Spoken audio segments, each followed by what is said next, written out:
All right. Hey, everyone. Good morning, Anne. Good morning. Good morning. Just hopping on here. We're going to talk about Memorial Day weekend and what the weather looks like. Feel free to comment below if you have any plans this weekend, what you're up to, if you have off on Monday, things like that. I'm just going to wait for a couple more people to join.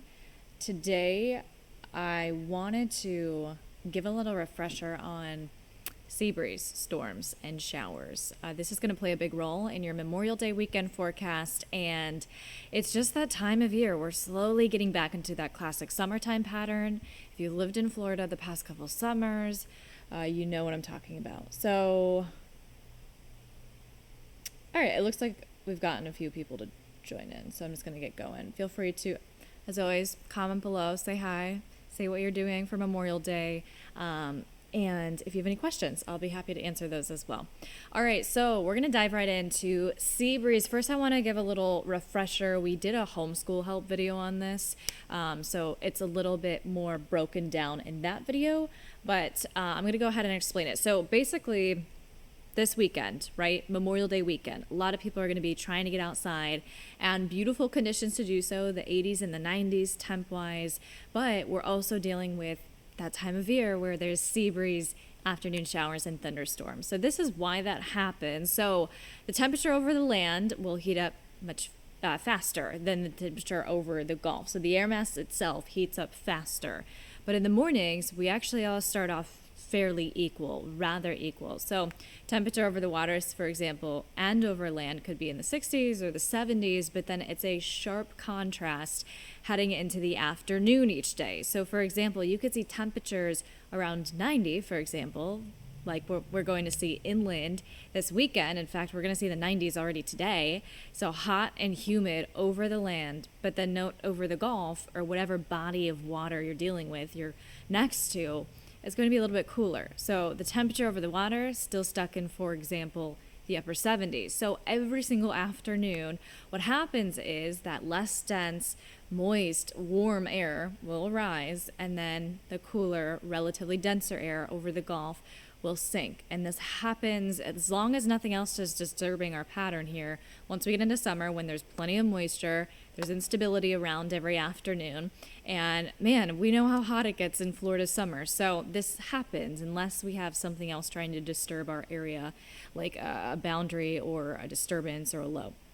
So what happens is that cooler, denser air will end up sweeping inland. So this happens into the afternoon, and where those storms or showers actually pop depends on the wind direction, and it depends on the wind speed. So for Memorial Day weekend, this is what we're looking at for today, and Saturday and Sunday, and even Monday, because a lot of people have off Monday. So if you're trying to get outside, this is really the only thing we're dealing with, this persistent pattern, and we're going to be seeing this more and more and more and more. So that rising warm air, it pulls that cooler air toward land, and in terms of whether those are going to be showers or storms, that's going to be instability. So that doesn't have anything to do with wind speed or wind direction per se.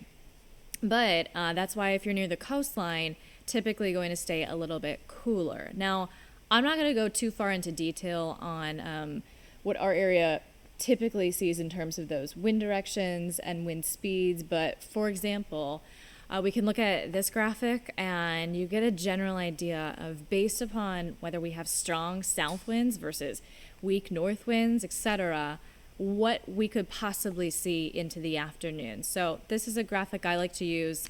For example, obviously, if you look at 7 in the bottom left-hand corner, strong southeast winds. Obviously, that's over the Gulf coming in. So we're talking about where the wind's coming out of when you're talking about wind direction. So south winds, that's feeding in moisture. So obviously, that's going to produce a sea breeze scenario into the afternoon where you're seeing heavy rain and potentially some significant rainfall amounts, and that's helpful for a drought as well. And it's also going to be a difference based upon how fast those winds are coming on in, right? So if you take a look at one, light and variable southeast winds, still out of the south, still getting in moisture, but it's not going to be as heavy or widespread because there's not as much moisture pumped on in. And also, you can obviously see something like scenario 9, where a strong northwest wind, man, feels great. If you're at the beach on one of those days, you're laying outside, we're seeing that drier air settle in. It's nice, and it really actually limits that sea breeze pattern. So this is what we're dealing with for the next couple of days, and I want to walk you through what it might actually look like. So for this afternoon, we're not going to have a whole lot to work with. Winds are very light. That's also why we saw fog development this morning, especially inland. Light variable winds, and those temperatures and dew points were very, very close. So we did briefly see some fog development as well. But into the afternoon, you'll start to see some of that activity get going. Today, mostly dry, and honestly, most of your Memorial Day weekend is mostly dry. But this is just the pattern we take on. Again, Saturday, it's the same scenario. Dry in the morning. Beautiful conditions, by the way, if you want to head to the beach. Boating, whatever people are doing for Memorial Day weekend, you're going to have beautiful weather for the most part here. It's just into the afternoons because that's when daytime heating is at its peak, instability is at its peak, so there's enough lift and there's certainly moisture around this weekend to produce some of those showers and thunderstorms. So this is exactly what we're talking about as well. Note, typically inland, because that sweeps in, that cooler, denser air sweeps in, we get those showers and storms going around 3, 4, and then we clear out into the evening hours as if nothing ever happened. And it's going to be the same story into Sunday and into Monday. All right, so now we know about sea breeze, we know about how it works, we know about those wind speeds and wind directions and how that plays a role into it. Now we talk about, well, that could be a huge range of scenarios though. You could be talking about a couple sprinkles all the way up to showers, to rain, heavy rain, and strong storms. And then we could be talking about severe thunderstorms. So how do we break that down? So this is one thing we look at, CAPE, and this is the GFS, it's the American model. We look at different models, and I just want to double check to see if there's any questions. So we break down those CAPE values. So convective available potential energy is what this stands for, if you haven't heard us talk about that before. So instability, CAPE is a really good indicator of instability in the atmosphere. So CAPE tells us, okay, how quickly can the air rise? And typically, that does not show a direct correlation to, are we going to see hail? Are we going to see tornadoes? Anything of that nature. This just is, how quick can we get those air parcels to rise and organize into maybe some stronger storms? It's not talking about necessarily a severe threat, because we would also have to factor in other ingredients like moisture and wind shear. Is there going to be actual rotation within these stronger storms, severe storms? Then we're really starting to talk about, all right, a tornado threat. But with these instability-based, just sea breeze, classic summertime setups, you're just talking about maybe strong storms, but what you're lacking is wind shear. So CAPE is actually up a lot today. That's why we could see a stronger storm close to the Florida-Alabama border. When we say stronger, we're talking lightning. We're talking, obviously, rumbles of thunder with that. However, when you're talking about CAPE high and wind shear impressive as well, that's when you're really focused more on the severe weather threat. So with these storms for Memorial Day weekend, again, mostly dry today, mostly dry for Saturday, Sunday, Monday. Rain chances are slim, but wouldn't be surprised if, because the just CAPE is pretty impressive, we see a stronger storm or two. Now, severe weather unlikely, but if we did see an isolated severe thunderstorm like we saw earlier this week in the morning, that was just for strong winds. So that's what we'd be looking at. And all eyes are on this weekend. So a lot of people have a long weekend.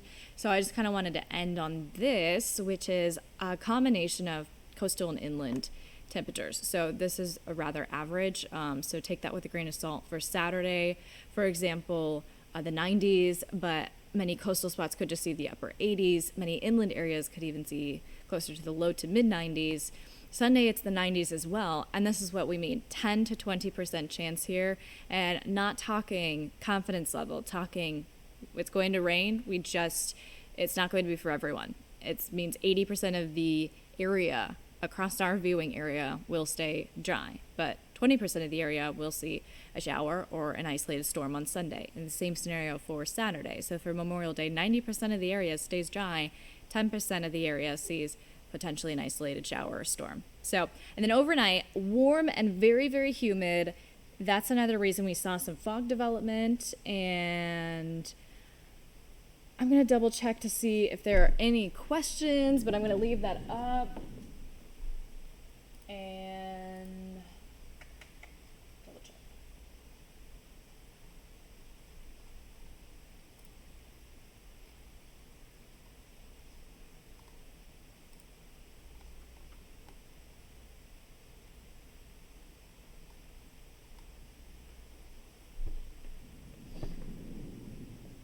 Okay, the only question I see is from Carla. She said, is there going to be bad weather this weekend?